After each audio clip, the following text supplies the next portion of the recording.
Howdy, this is State of the Piper Man, Piper the Sailor Man, with a Nording pipe.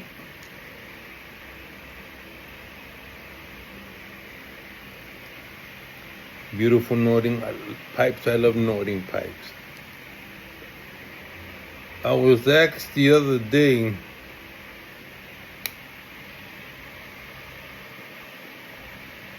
which is the best pipe I ever smoked?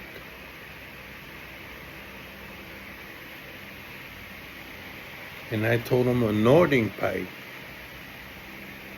And they asked me, why did you say Nording pipe? Don't you like the Dunhill? Don't you like the Ashton?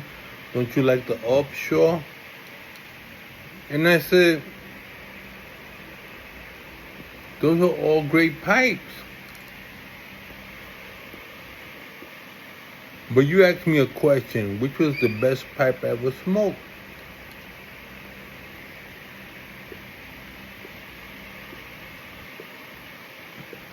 And I had to say the Nording pipe, and he asked me why. Number one, the batch of briars they used, Grecian Plateau briar. The craftsmanship, the price on it, and most important, the size, the shape, how you're able to clean it properly, and the smoke that you got from it. And I said, stylistically, maybe there's another pipe that's better looking. It doesn't necessarily translate to better smoking.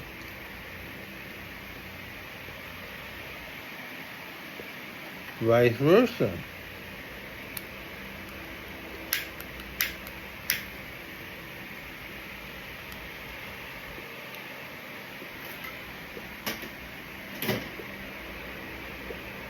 Then I was asked what pipe I sold the most.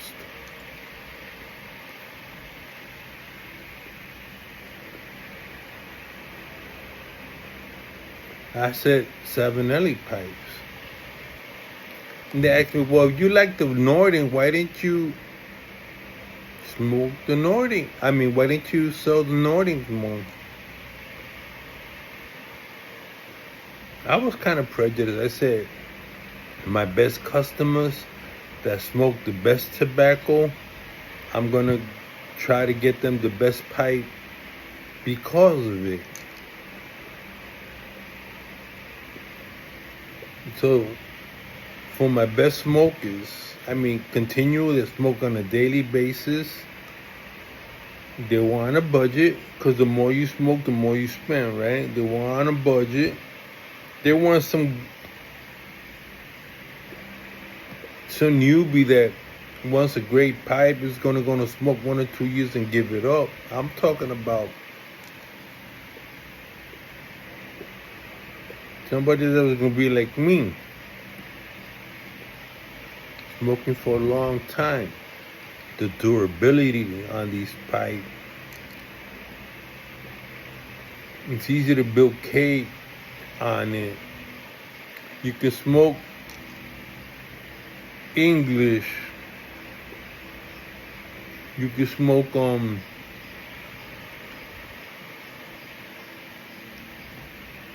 all kind of different tobacco, and I rarely got ghosting if you clean it properly.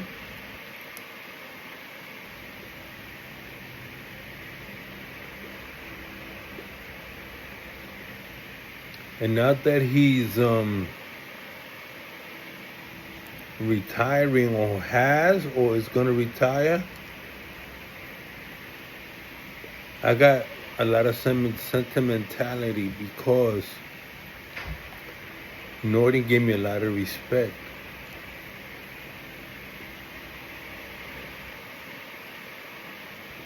When I met him in 1996, he came in to sell his pipe, and he listened intently how I was addressing his pipe.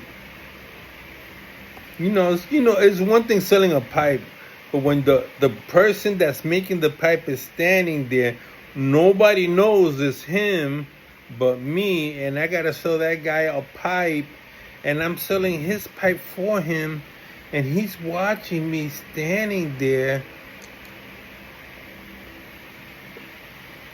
I mean, how many people get that opportunity to the pipe maker is standing right there, and you're selling his pipe, and you're talking about the history, you're talking about the person making the pipe, how it's being made, the briar they're using, why it's considered the best, why I consider it a great pipe. And he's standing there, and I gotta disregard. He's standing there, and I gotta talk to the customer and relay that information to the customer.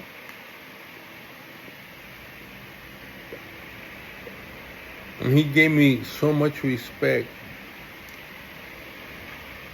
And he was a drinker, he was a boozer, he liked smoking cigars. He was cool dude, man. You know, for being Danish, I never been around a Danish people until I met him.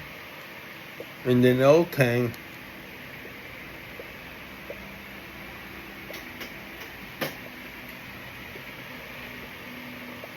I realized that he was in it not only for the art, but for the practicality of giving a smoker a good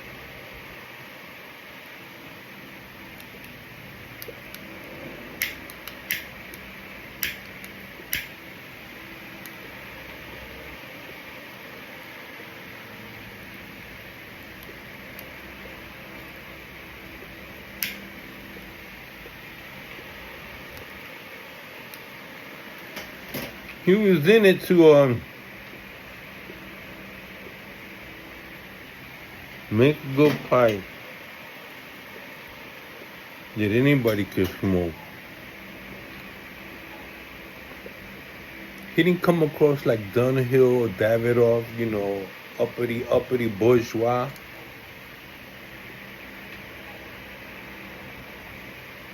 He worked his way up. He himself and his son, whoever worked with him, made this small little company international.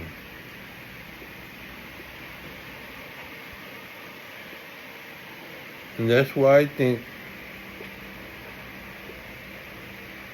and something's always hands-on on it. That's why I think, God bless you, Nordy. Thank you. This is Miguel from De La Concha days. I thank you. Because of you, I retired with a pension. And there aren't too many tobacconists that can say that. They can say a lot of things, then they can get all this. But when your boss realizes the important you was to their company and their success,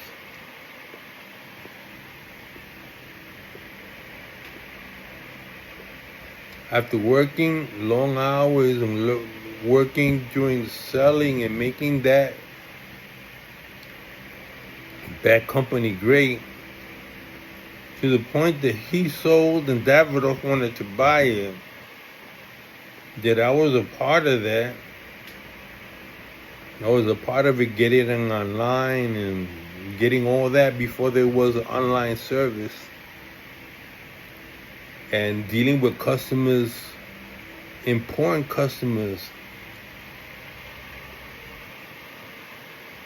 and that I treated every customer, rich, poor, whatever, the same, with the same respect.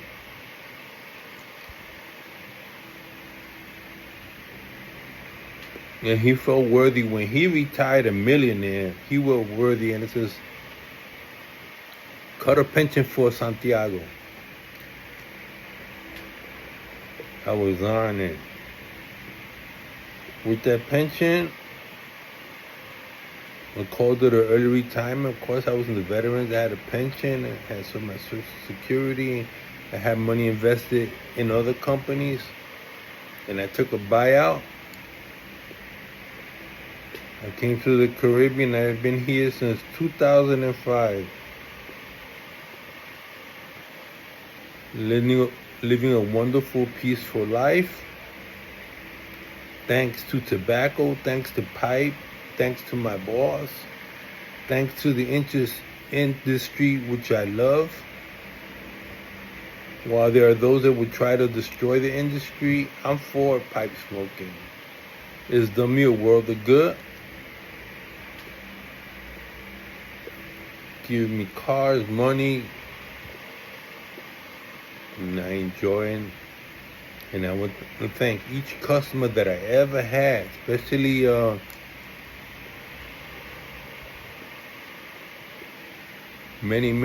many famous customers.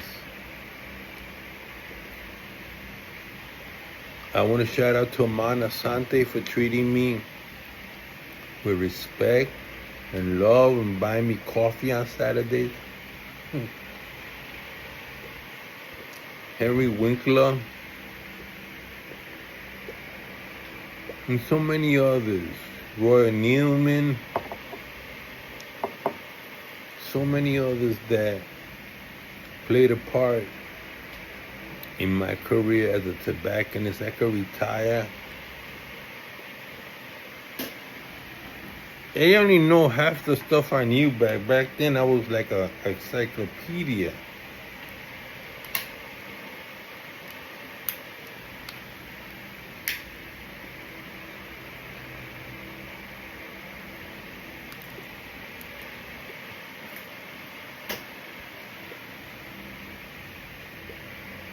I would take notes from customers that had been smoking 40, 50 years before me. Took down oral history. Every book you can think of a pipe, I read it. I absorbed everything.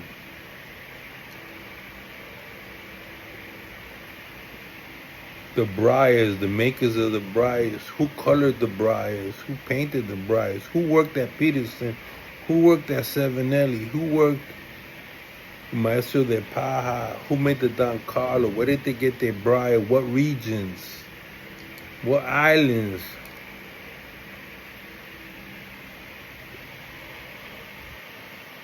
The best tobacco lots, the best Perique, where was it getting it from, the best Latakia. All that stuff I memorized, how to make my own blends, and I thank George for teaching me how to blend. So I got a lot of people to thank for. You don't retire a tobacconist all by yourself. But they were willing to pass on that knowledge to me. Just to all of them. This is Miguel, Theater the Piper Man, here on the island of Puerto Rico, living a quiet, peaceful life. And I want to thank my boss, Mr. Melendi, the best job I ever had. Signing off.